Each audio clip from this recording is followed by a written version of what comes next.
couple of years ago, I did a quick little review of an Atari 2600 video game called Real Sports Boxing, which I thought was a pretty good little boxing game on the console. However, that game was released in 1987, long after Atari's fall from grace and not so long after the rise of Nintendo to video gaming prominence.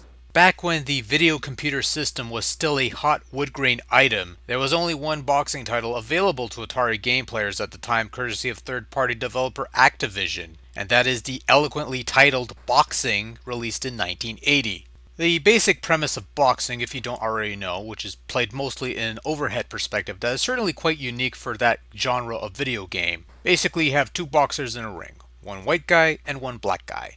Yeah, insert your own racial quip here because I sure as hell am not going to do it. I already played that card when I did the Black Macho Man gag with the other game. Don't need to play it here either. Anyway, the whole idea is to punch the other guy. Straight and simple. Whoever scores the most hits within the time allotted is the winner, but of course you could go for the knockout victory by scoring 100 hits on your opponent. Simple as that.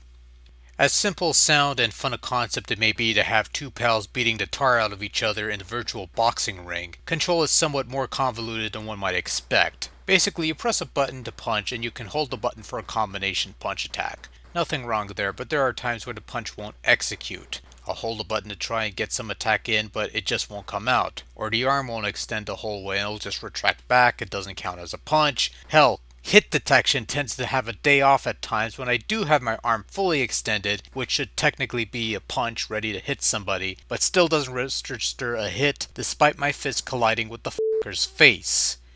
Maybe if I were 25 years younger and less developed, I wouldn't have minded this so much, but then again, even at a young age, I had already played Real Sports Boxing, which, despite its appearance, its attempt at more realistic boxing, and having been developed roughly 6 or 7 years after boxing was, is so much simpler to play and less fussy about hit detection. If my fist hits a guy's head, it's a hit. Not so much with boxing. Boxing has this weird collision detection thing that, I don't know. But then again, if you're playing this with a pal, you probably won't notice unless he or she notices it first.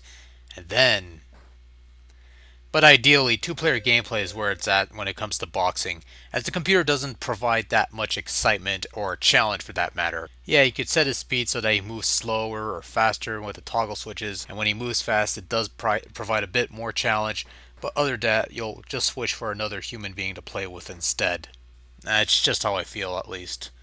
Graphics in boxing is pretty plain. A green background, plain looking ring. Boxers have no real detail to them. It's actually hard to make them out as boxers. They look more like weird alien things or something with boxing gloves or something like that.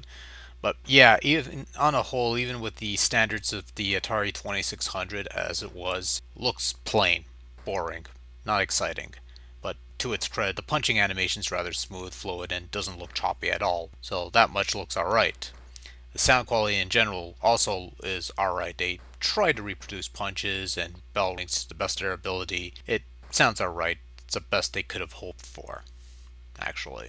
For what it was in 1980, boxing is not a bad game and could be fun for a couple quick rounds with a friend. What it offers is pretty simple, but does it well enough that, really, the premise sells itself. Anyone with fond memories of the game who has an Atari 2600 or even an Atari 7800 might want to track down a copy of the game, but honestly, given the choice between this and Real Sports Boxing, also for the 2600, I'd say go with Real Sports Boxing. It's got the benefit of a later development date and a later release date, but is a much more polished, much simpler, and quite frankly, a much more enjoyable game than just plain boxing.